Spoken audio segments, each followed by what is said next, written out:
you, Jesus, for everything that you've done in my life. I just want to say thank you.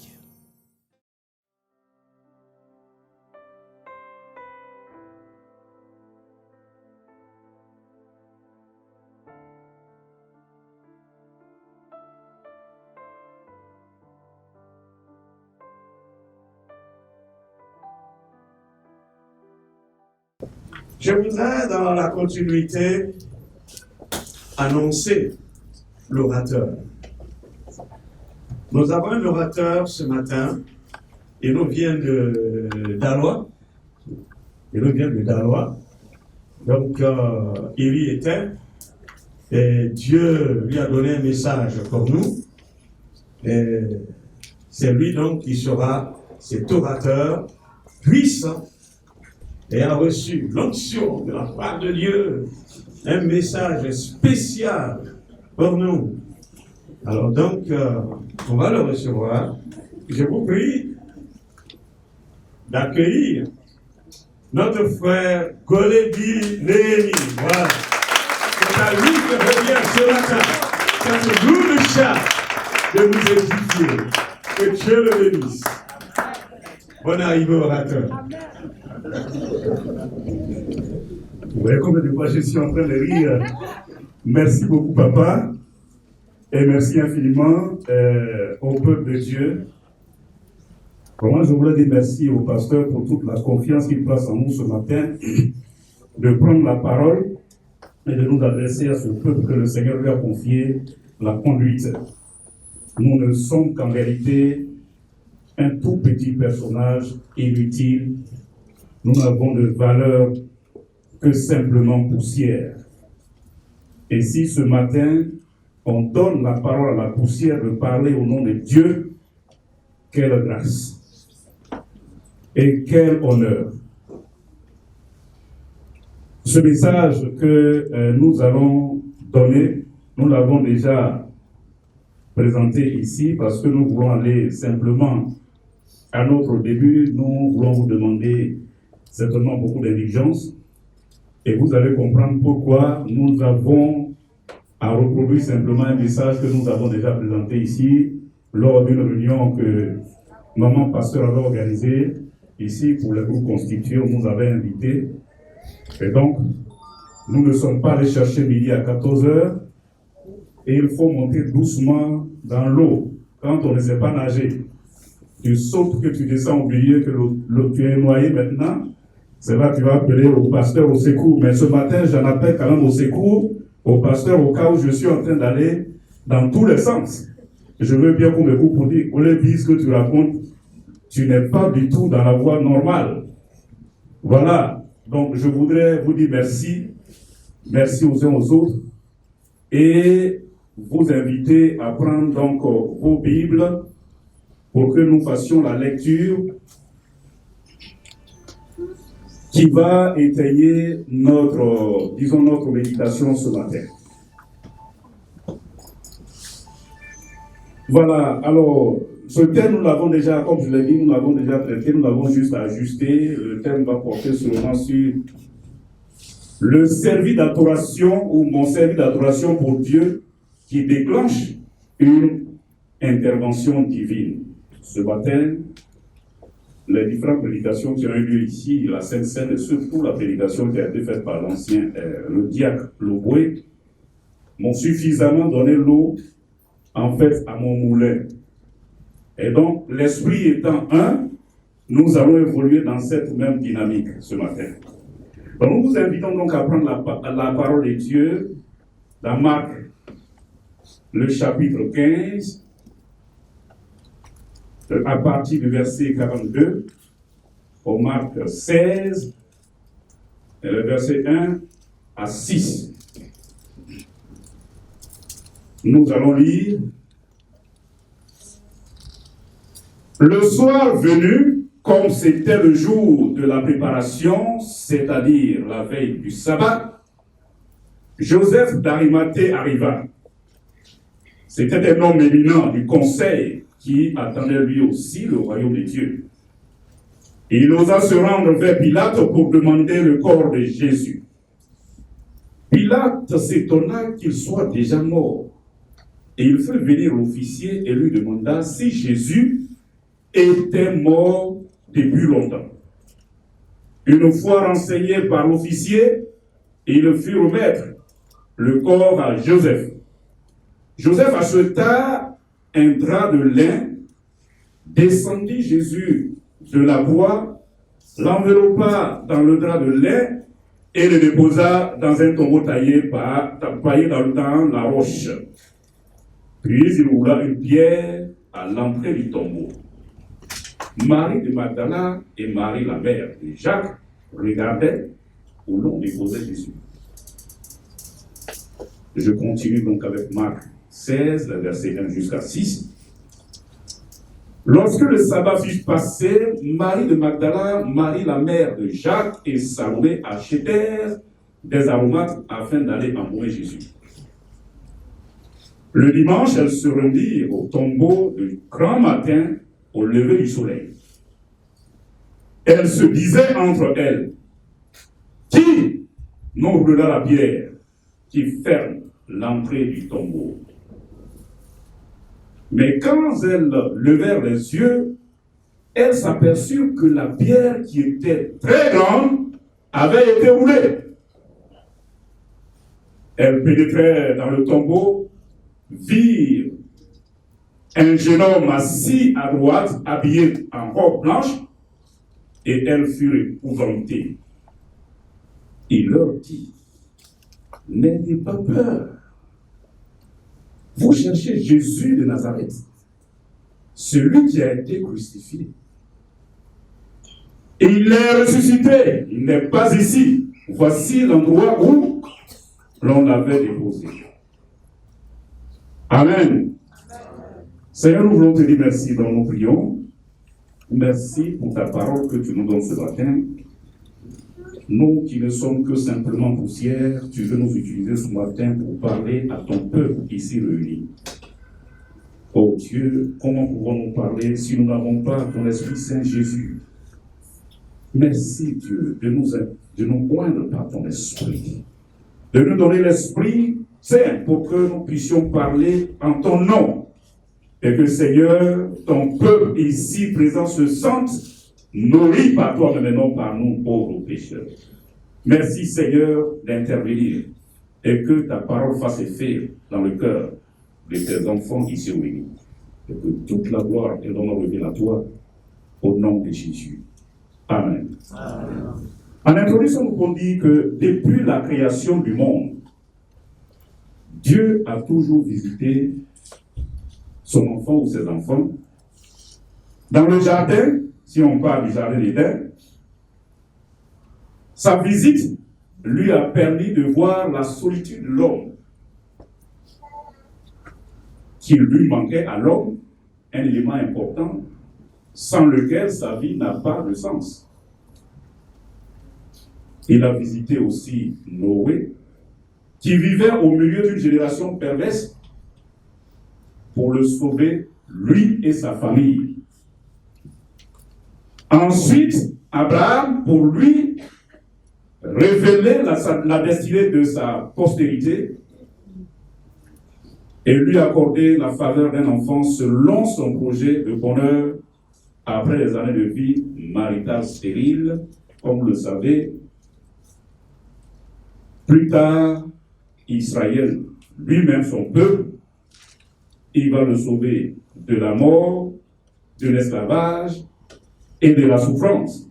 Et enfin, il se fit chair en Jésus-Christ de Nazareth pour donner la guérison, le salut, la victoire, la vie et la vie en plénitude, la vie en abondance. À chaque visitation de Dieu, Dieu n'a jamais failli dans son conseil et dans son action. Et cela s'explique simplement parce qu'il est tout simplement Dieu, le Créateur et le donateur de toutes choses, en vue du bien de tous ceux qui l'aiment et selon sa volonté. Nous pouvons cibler des exemples d'autres visitations en sondant les Écritures. Regardons simplement le couple Manoah. Le couple Manoah sont les parents de Samson. Le naturel leur a fait boire une coupe amère. C'est un couple stérile. Une coupe de douleur, de plainte, de tristesse, d'amertume, de honte, de moquerie. Pas d'enfant. Et que dit du roi Ézéchias? L'ennemi ou l'adversaire ne tient même pas compte du rang social d'une personne pour s'en prendre à lui dans le but de la nuit comme procédé. Nous avons par exemple les menaces spirituelles que l'ennemi donc manifestait, présentait à l'égard de Ézéchias, à la peur, à l'angoisse et au découragement. Et que dire du peuple de Dieu lui-même? Le surnaturel divin intervient pour avertir directement. Par un chrétien qui nous veut du bien, selon Dieu ou indirectement, pour le repos. Telle est la promesse de Dieu en Jésus-Christ de Nazareth, comme on peut regarder dans Matthieu 11, verset 28. Le livre de Marc que nous verrons, la partie du livre de Marc que nous verrons de lire. Donc, nos textes sont tirés dans le livre de Marc. Et cette partie, ce livre de Marc, nous le savons, il rapporte les œuvres du Seigneur Jésus-Christ de Nazareth. Les œuvres comportent à la fois le produit et le service. Donc, c'est davantage sur les œuvres du Seigneur que ce livre de Marc se concentre. Donc l'évangéliste ne recourt pas à une forme passée dans ses récits, il se sert du présent. L'emploi du mot éthéos, qui veut dire aussitôt, qui revient plus de 40 fois, est particulièrement frappant dans le livre de Marc. Dès le premier chapitre, donc, il est dit déjà, Marc présente Jésus comme serviteur. Le but de cet évangéliste est de présenter Christ comme le serviteur de Dieu. Il n'était pas seulement le roi promis d'Israël, comme dans l'évangile de Matthieu, mais le vrai serviteur de l'Éternel, qu'on peut bien voir dans Ésaïe 42, le verset 1 à 9, Ésaïe 49, le verset 1 à 6, ou Ésaïe 52, le verset 13 à 15, ou même dans Zacharie, le verset 3 à 8. Et selon ses propres paroles, Jésus, parlant de lui, il dit, le Fils de l'homme n'est pas venu pour être servi, mais pour servir et pour donner sa vie en rançon pour plusieurs. Marc 10, 45. Le serviteur de Dieu est donc également le serviteur souffrant, parce qu'il va donner sa vie à la croix. Il va mourir. Dans l'évangile de Marc, proportionnellement à la longueur du texte, le récit de souffrance de la mort du Seigneur occupe la grande place aussi. Voudrions-nous, à notre petit niveau ici, suggérer le thème suivant: mon service d'adoration pour Dieu qui déclenche une intervention divine. Dans ce thème, deux grands mots en trois mots, donc, peuvent être analysés, regardés, compris ou définis pour comprendre le message que nous voulons donner de la part de notre Seigneur. Alors, dans ce thème, il y a le mot service, qu'on peut définir du latin. Le latin dit service, service avec servitium, c'est l'état d'esclavage et de servitude. Au XVIIIe siècle, c'est un état de servage, c'est-à-dire le devoir qu'on accomplit à l'égard d'un suzerain. Le service d'adoration, l'adoration, le mot adoration veut dire se mettre en dessous, se mettre à terre et élever quelqu'un.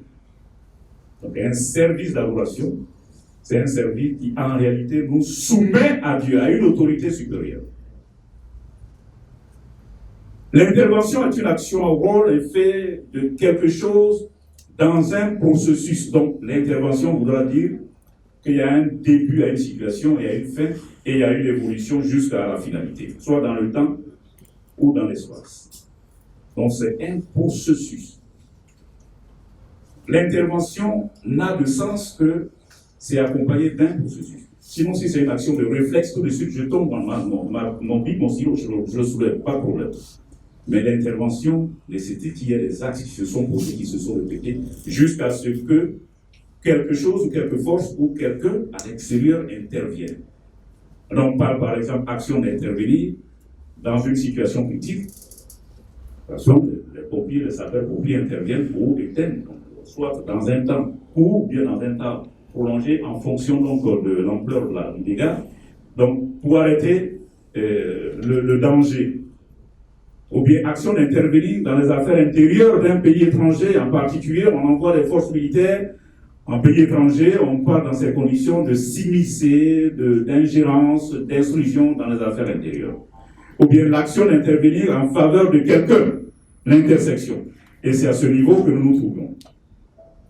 Voilà, donc l'intercession, qui est un synonyme d'aide, d'appui, de bon office, de concours, ou entremise, intercession, médiation, ou recommandation, ou soutien. Donc le service d'adoration qui donne la possibilité à Dieu de venir à notre secours, de venir à notre appui, de venir à notre aide. Dans le texte que nous venons de lire, bien aimé, Jésus, dans sa propre volonté, c'est lui-même qui a décidé, et il a dit à Pilate, quand Pilate a dit, tu ne sais pas que je peux te faire du mal, il a dit, tu n'es rien. C'est moi-même qui décide que ce soit ainsi. Donc dans sa volonté, venait d'être crucifié à la croix 3 jours plus tôt. Il est mort. Il est mort à la croix. Jésus est mort. Alors, vont alors se mettre en place 2 types de serviteurs. 2 types de serviteurs. Il y a les serviteurs de la foi en Jésus-Christ d'une part, et puis, d'autre part, il y a les serviteurs d'intrigue à l'encontre de Jésus-Christ de Nazareth. Les 2 types de serviteurs vont se mettre en place au moment où Jésus est mort et qu'on va l'ensevelir, ou même qu'on l'enterre. Les serviteurs de la foi en Jésus, il s'agit de Joseph d'Arimathée, et il s'agit surtout, Joseph d'Arimathée, comme nous l'avons dit, il est un des disciples donc, de Jésus, et il se trouve être un haut fonctionnaire de l'administration romaine en son temps.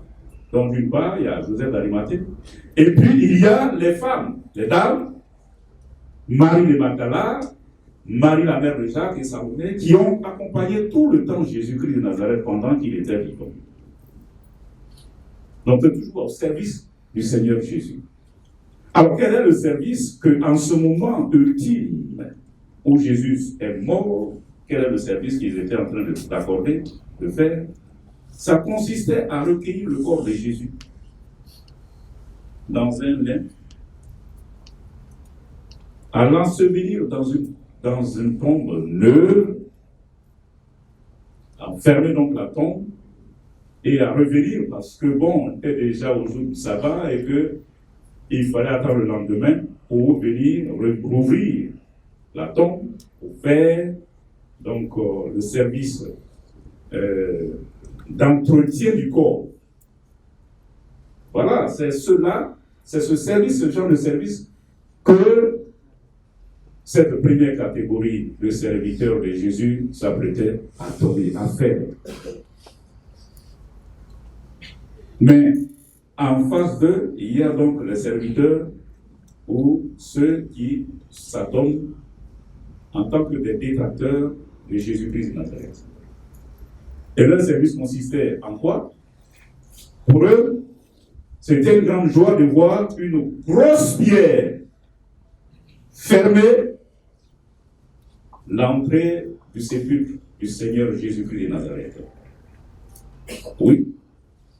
Comme ça, personne ne viendra ouvrir pour prétendre que par la suite, Jésus-Christ de Nazareth a été ressuscité. Pour eux, c'était un imposteur. C'est ce qu'ils disent. Donc, non seulement une grosse pierre à l'entrée pour fermer, mais en plus, la pierre est scellée, c'est-à-dire qu'on a mis des agrafes. Et on met des soldats. Vous imaginez des soldats à l'entrée, donc, d'une tombe de quelqu'un. Avec tout le zèle qu'on leur avait certainement demandé de faire, des soldats corrompus. Donc l'administration est romaine corrompue en plaçant des gardes au sépulcre pour faire la sentinelle.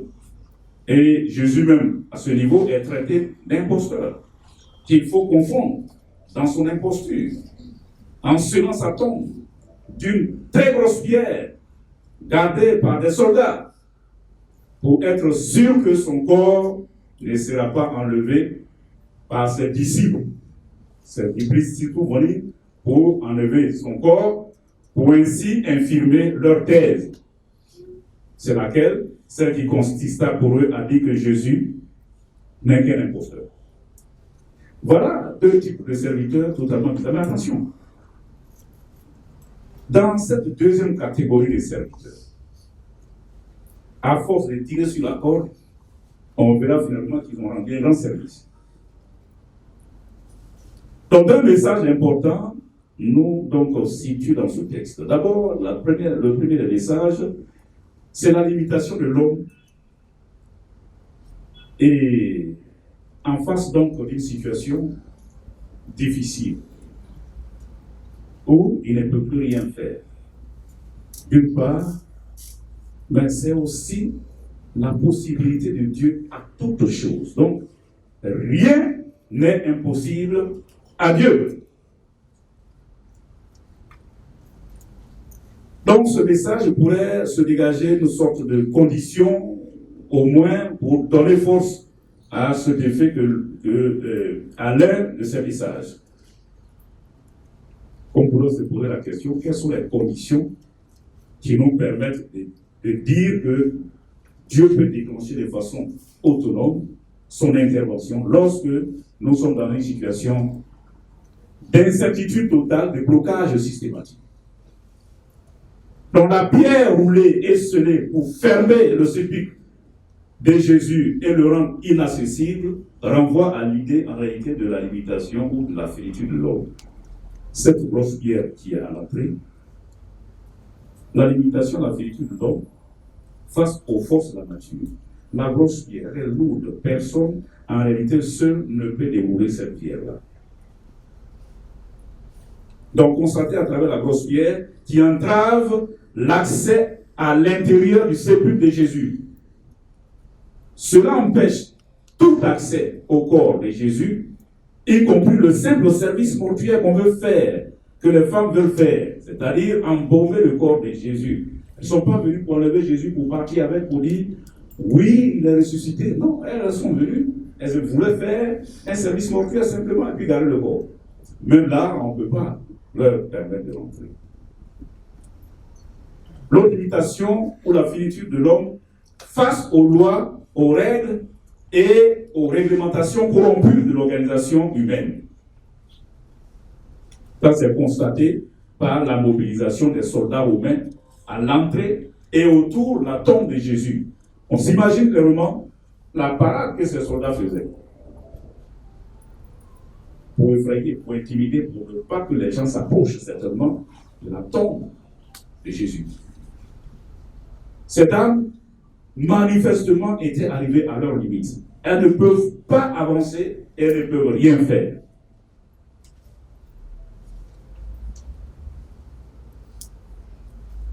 Donc ces deux types de limitations restent donc soumises à un empêchement ferme et rigide. qui ne peut être levé par aucune force humaine, aucune aide humaine. Cela est illustré par le poids de la pierre placée.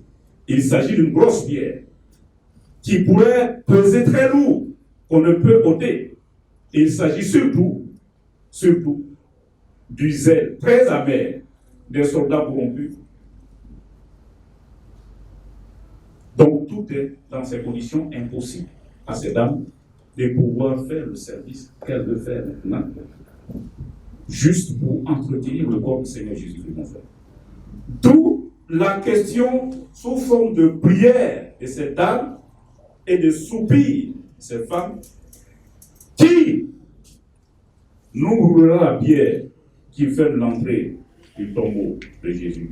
Qui pourra le faire pour que nous ayons accès au Seigneur Jésus-Christ de Nazareth? Bien aimé, quand on est confronté à un problème de limitation ou de blocage, une situation où manifestement ta force humaine, ton intelligence ne peut pas intervenir, tu sens ce moment-là toutes tes limites. Tu ne peux rien faire. Alors vraiment rien. À ce niveau, je voudrais juste faire un petit témoignage. Lorsque je rentrais avec mon épouse de Valois, pour vous comprendre à quel point, quand tu es limité, tu ne peux rien faire du tout.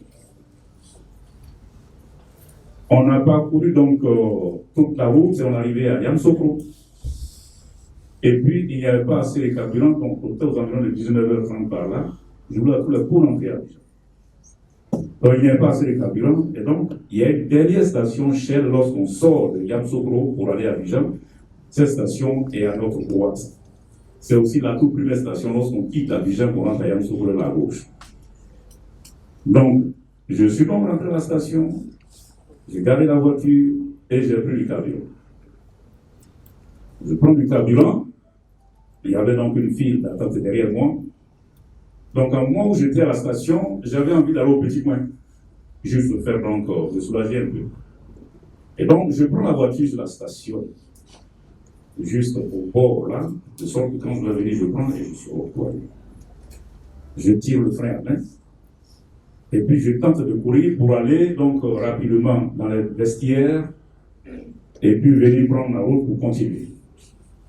À ce moment précis, bien aimé, quelque chose de bizarre s'est produit.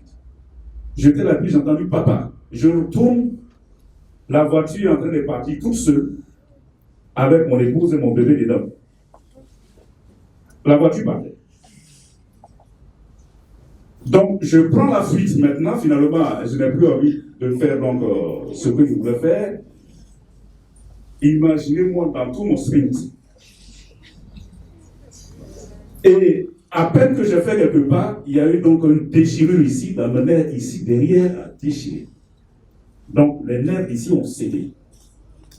Et ça donnait un coup à ça. Donc, je ne pouvais plus courir, je ne pouvais plus marcher, je ne pouvais faire que simplement comme ça. Et je voyais partir la voiture. Et je vous assure, la grande voie où toutes les voitures qui passent étaient juste à quelques mètres, là, à côté.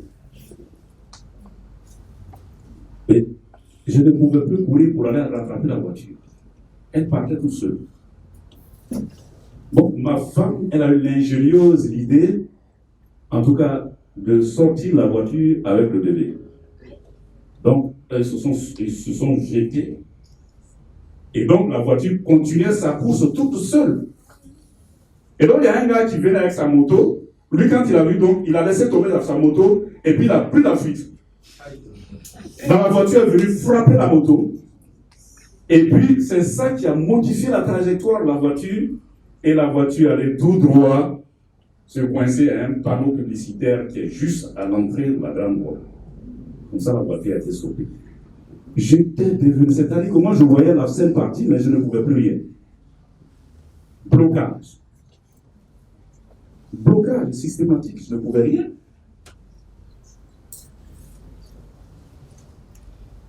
Alors, vous voyez, quand on est dans une situation de blocage, où tu ne peux rien, tu vois donc le désastre qui va se passer, mais tu ne peux rien.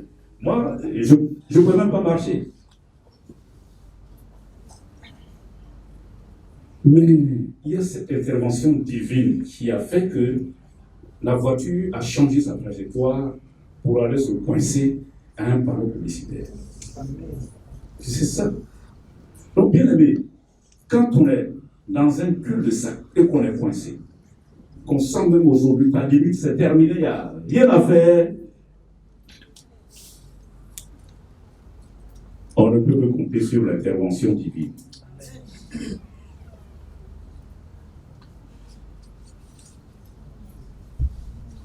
Donc, qui roule la pierre qui ferme l'entrée du tombeau? Pour ton salut, pour nos péchés, qui nous roulera la pierre? Le deuxième point que nous voulons dire, c'est que c'est l'absence de l'impossible à Dieu, ou bien tout est possible à Dieu. La pierre roulait divinement pour ouvrir le sépulcre de Jésus-Christ de Nazareth. Et il s'agit d'une intervention divine ici, qui va se passer.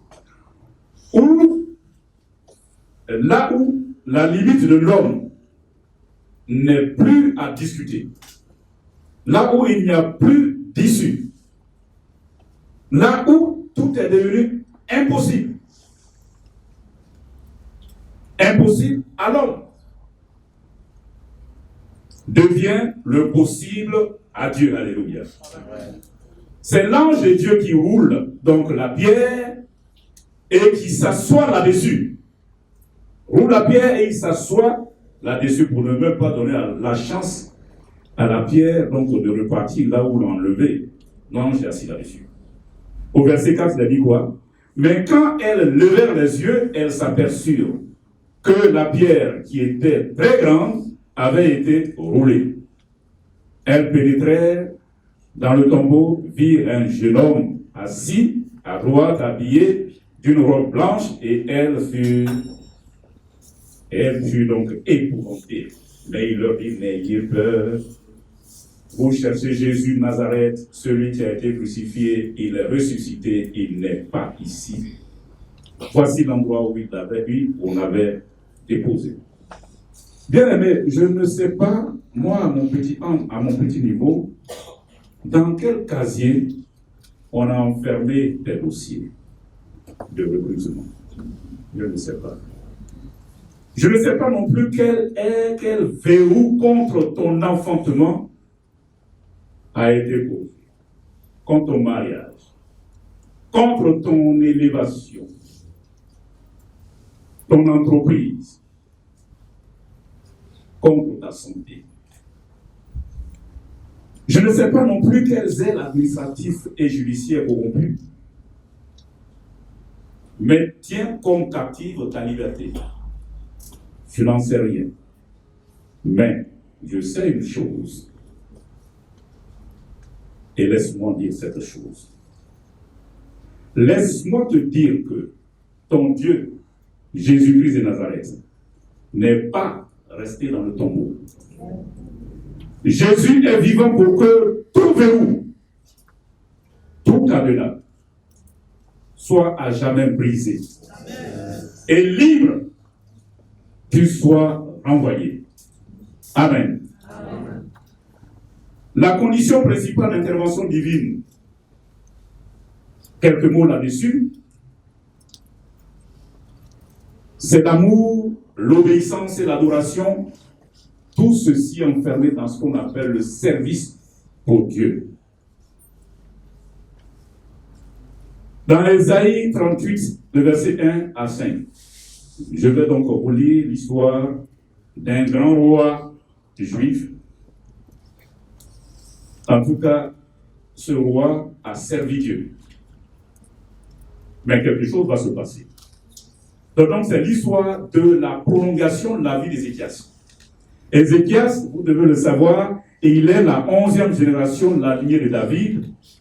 Et Jésus-Christ est aussi de la descendance d'Ézéchias, parce que Jésus-Christ est la 17e génération de la lignée d'Ézéchias.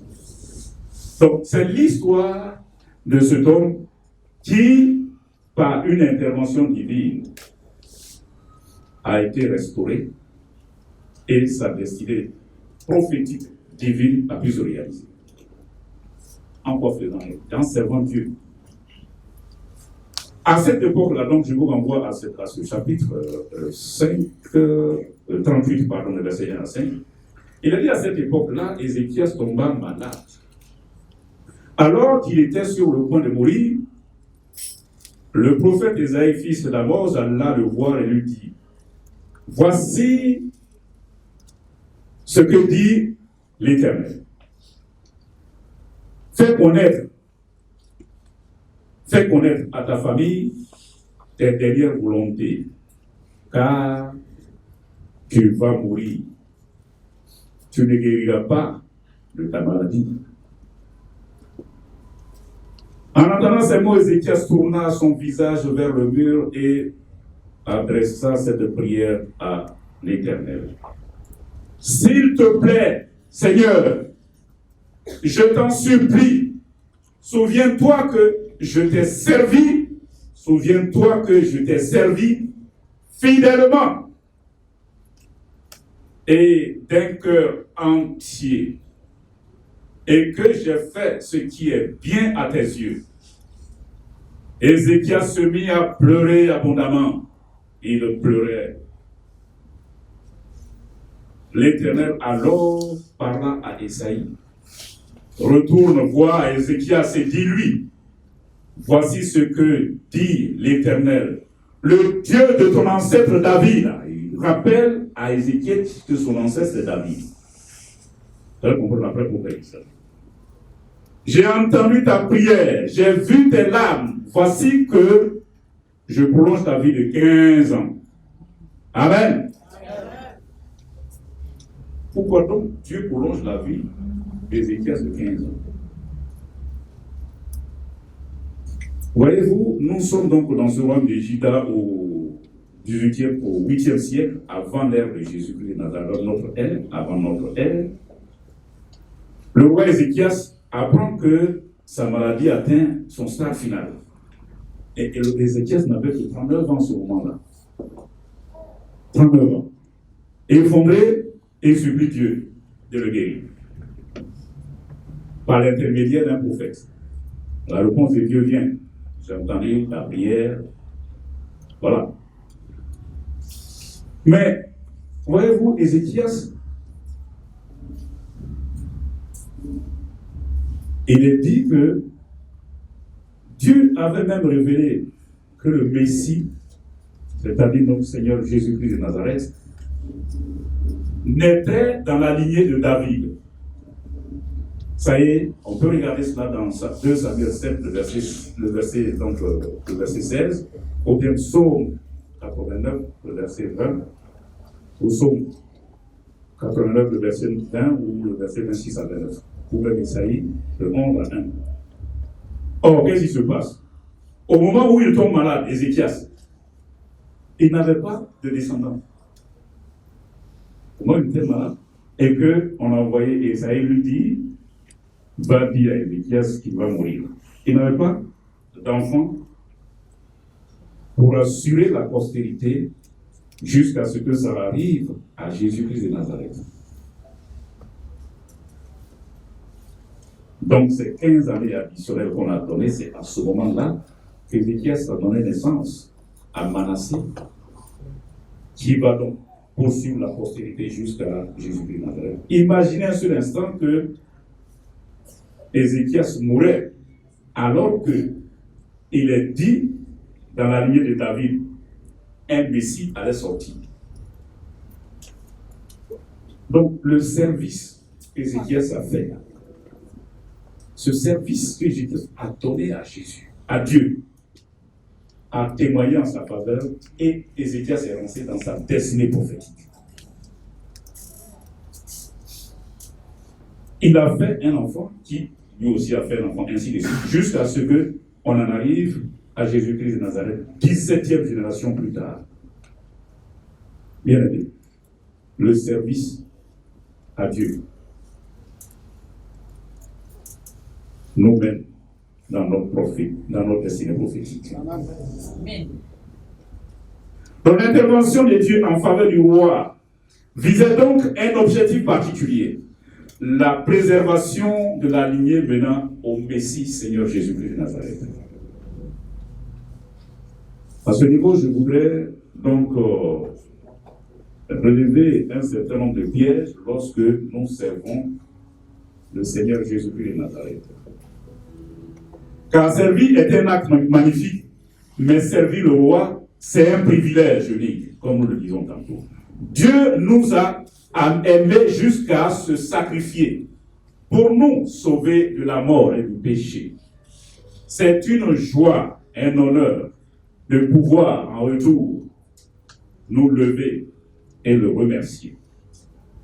Servir, c'est donc avant tout lui témoigner notre reconnaissance. Mais servir Dieu, c'est encore bien plus.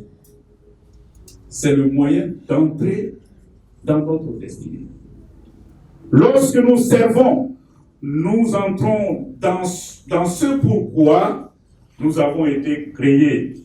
La Bible dit que nous avons été créés pour les bonnes œuvres et que Dieu a prévu d'avance afin que nous les pratiquions dans Éphésiens 2, verset 10.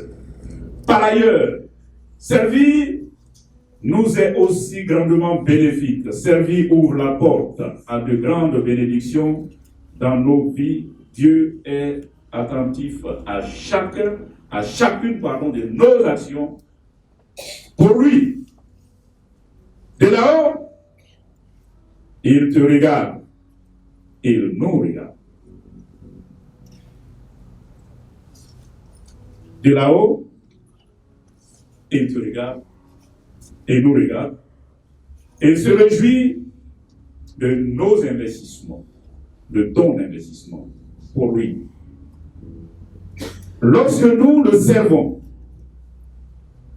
il déverse sa faveur dans nos vies ici-bas et nous prépare des richesses inconnues dans le monde à venir. Bien-aimés, soyons donc encouragés. Continuons à servir fidèlement le Seigneur. Même le plus petit service pour Dieu reste dans les annales du ciel pour l'éternité. Seulement, il y a des conditions à respecter pour bien servir Dieu. Si nous n'y prenons garde, en réalité, le service peut être pervers et détourné de son fonctionnement originel. Tout à l'heure, je vous ai dit de présenter ces serviteurs fâcheux qui, eux, n'avaient donc de service que bloquer le corps de Jésus-Christ de Nazareth. Or, ils se trompaient lourdement. Et il est fait pour être ressuscité. Il doit rester dans une tombe. Ce n'est pas possible. Le diable, le monde et notre propre chair se débrouilleront toujours pour qu'il en soit ainsi. Et quelques exemples dans la Bible où le diable se débrouille, ou notre chair même se débrouille pour que nous soyons détournés du service que le Seigneur veut que nous rendions, pour que nous fassions pour notre service et pour notre Seigneur. Dans Genèse 3, versets 1 à 17, ça consistait, le Messie, à tromper, à séduire et à conduire l'homme et la femme à s'opposer à Dieu.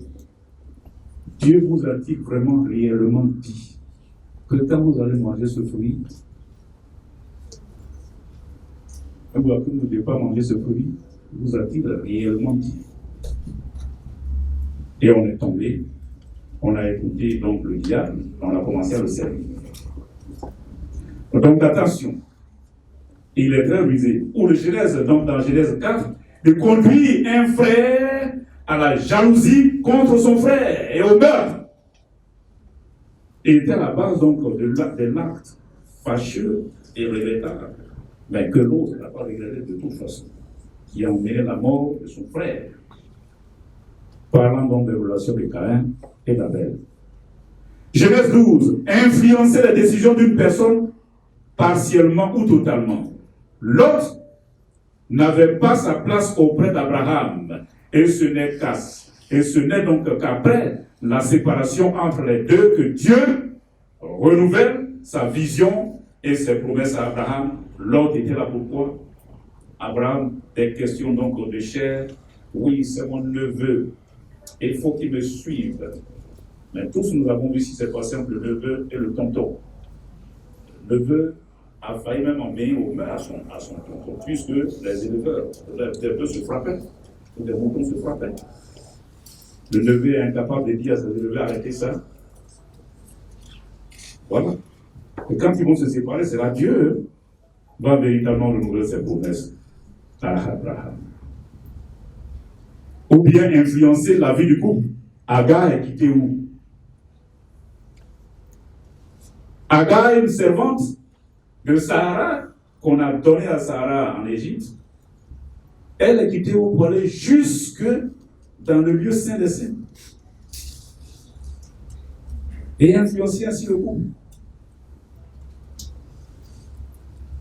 Attention. Pour influencer les hommes et les femmes à vivre la sodomie, l'homosexualité, la bestialité, Sodome et Gomorrhe. Qu'est-ce qui ne s'est pas passé dans cette ville? Ou même quand les anges rentrent, qu'ils sont venus pour donner une leçon, des gens se lèvent pour dire donnez-moi cet ange parce que je dois lui régler son compte. Voyez-vous? Donc, attention. On pourrait citer plein d'exemples comme ça dans la Bible où, effectivement, l'ennemi peut très bien nous détourner de la voie que le Seigneur, la voie noble que le Seigneur nous a donnée de nous servir, en se mettant au service de ce Satan. Vous imaginez, par exemple, ce que Balaam fait. Balaam, le magicien, au service de Balak, au roi des Moab. Balak va dire à Balaam, il faut maudire le peuple d'Israël. Un peuple qui est déjà béni, c'est-à-dire Dieu a prononcé sa parole. Lui, une fois qu'il a donné quelque chose, il a donné, il ne le lâche pas comme ça. Et toi, Balak, tu dis à Balaam, un magicien, d'aller maudire ce peuple. Oui. Donc, il y a un certain nombre de pièges qu'on doit éviter. Il nous faut donc redoubler de vigilance pour éviter 4 grands pièges que je vais vous citer rapidement. Nous allons arrêter donc notre réunion par les prières. Le piège de la reconnaissance. Quand on sert Dieu, on veut que cela soit reconnu par les autres. On veut être vu pour ce qui est fait. On ne veut pas travailler dans l'ombre. On a soif de reconnaissance. Il faut que les gens nous remarquent, nous félicitent, nous complimentent pour ce qu'on fait. Mais l'apôtre Paul dit quoi? Si je cherchais encore à plaire aux hommes, je ne serais pas serviteur de Christ. Galates 1, verset 10. Plaire aux autres, aux hommes. Je leur fais croire que oui, c'est moi le prédicateur le plus point. Voilà. Ou bien quand on a donné quelque chose au Seigneur, on veut que tout le monde sache aujourd'hui qu'on a fait. Voilà, c'est moi qui ai fait ça. Bon. Là, dans Galates 1, verset 10, Paul est clair avec si je cherchais encore à plaire aux hommes, je ne serais pas serviteur de Christ. Parce que lui, il ne partage pas sa gloire avec quelqu'un. Le piège de l'autoservice. Ça, c'est le deuxième piège qu'il faut éviter, c'est le piège de l'autoservice. Se servir soi-même, en prétextant de le faire pour Dieu. Le service, peut alors devenir une ouverture pour poursuivre des ambitions cachées. On ne sert plus Dieu, mais on se sert de Dieu pour enfin réaliser ce qu'on veut, ce qu'on a toujours voulu faire. Voilà. Ce piège subtil amène le chrétien à oublier une vérité basique. Le service est censé servir le maître, pas le serviteur. Donc l'autosatisfaction, attention. On risque de faire le service pour nous-mêmes ou même amener le maître à se mettre à nos services. De sorte que si on a fait une prière de requête quelconque qui ne vient pas, on dit, ah bon, vraiment, le Seigneur il n'est pas à mon service, bon, moi je vais passer à autre chose, je vais aller voir un autre serviteur, un autre Seigneur. Et vous allez voir un marabout ou un féticheur. Voilà. Attention à ce piège. Le piège du service activiste. Ce piège nous fait oublier que le premier service que Dieu nous demande, c'est de le chercher dans le lieu secret. On oublie que la communion avec Dieu est prioritaire pour l'action pour Dieu. Et on plonge dans l'activisme. Voilà, dans l'activisme.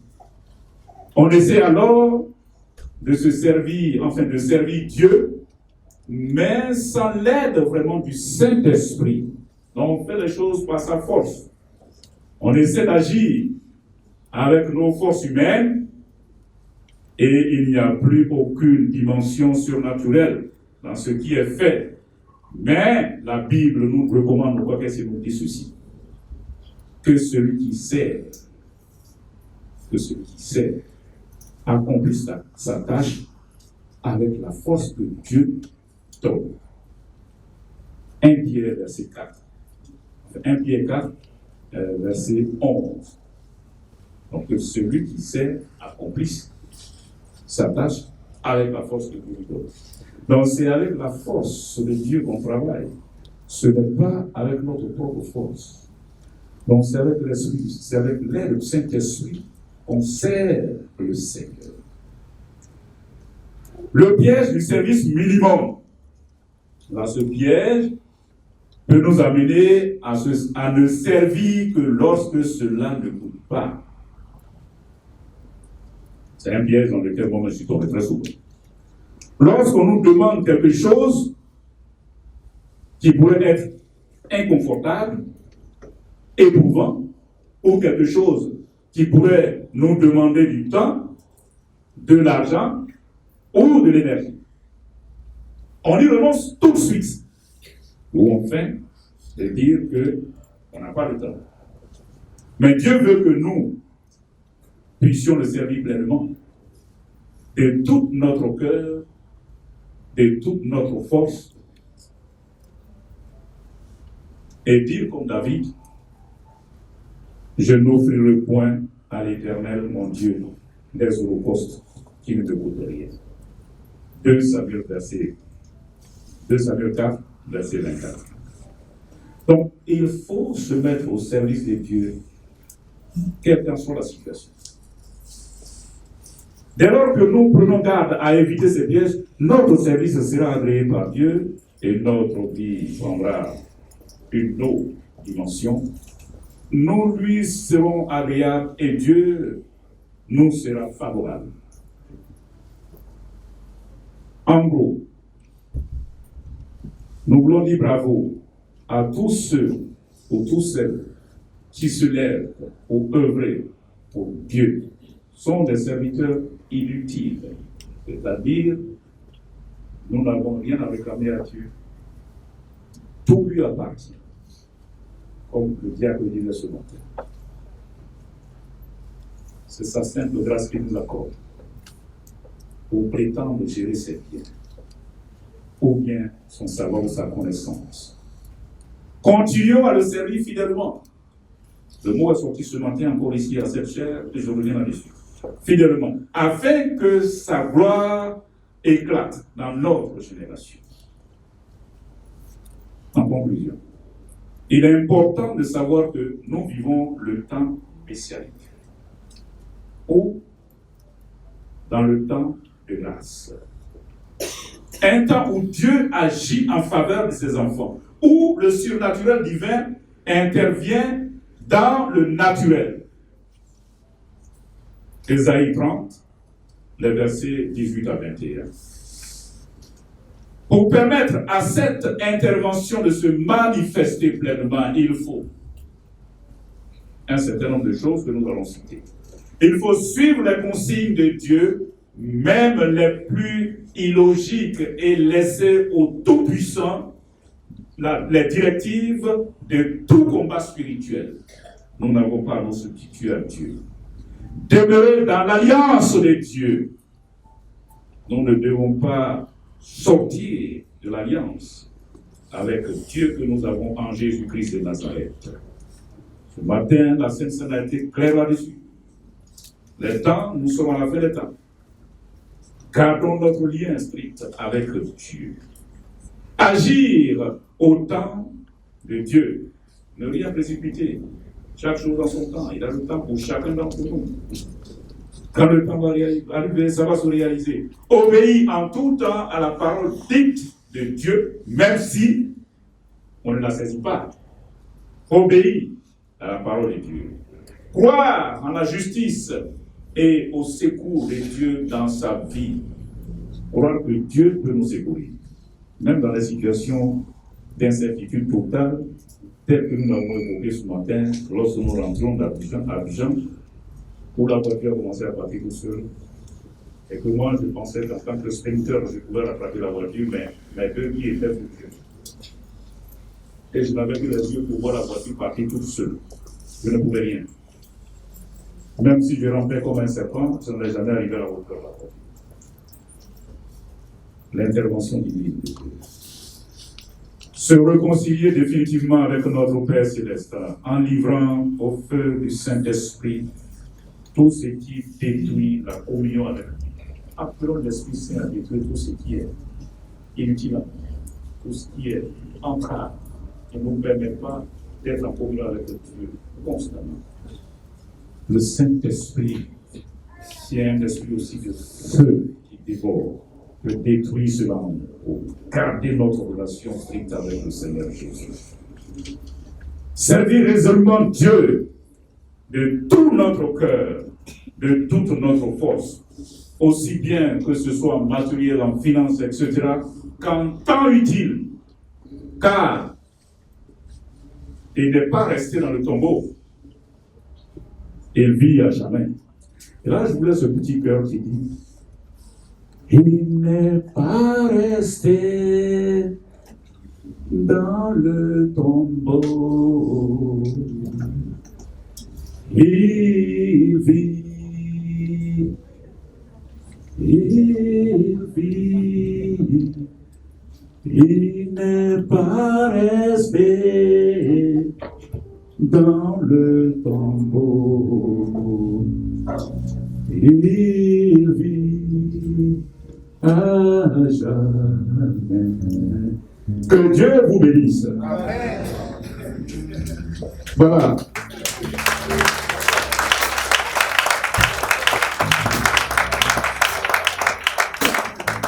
Tu peux chanter ça pour moi? Il n'est pas resté dans le tombeau.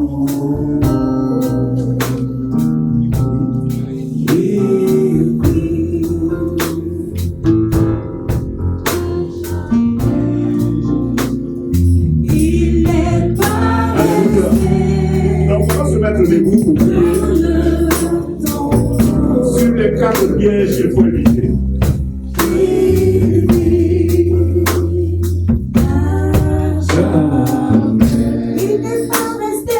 Le piège de la reconnaissance. Servons Dieu tout simplement. N'attendons rien de notre Seigneur Jésus. Car de lui, nous avons tout dans l'esprit d'âme. Nous avons tout en Jésus-Christ de Nazareth. Nous n'avons pas à monnayer dans nos services que nous l'avons. Seigneur Jésus-Christ de Nazareth, notre universel. Avons-nous été à la hauteur de la tâche que nous avons confiée? Est-ce que nous n'avons pas cherché à monnayer? Nous ne sommes pas encore Dieu en réalité des serviteurs inutiles.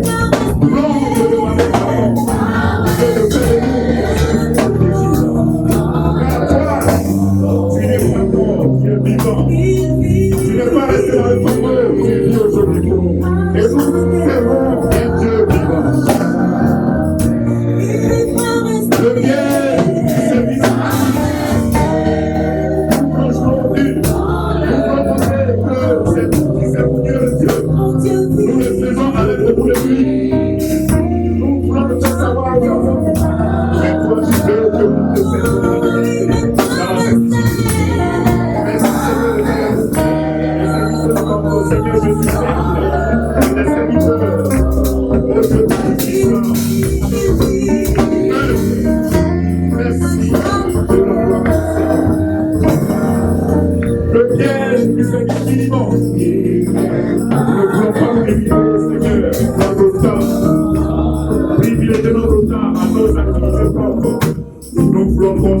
entièrement nos temps, nos services, nos biens à ton service.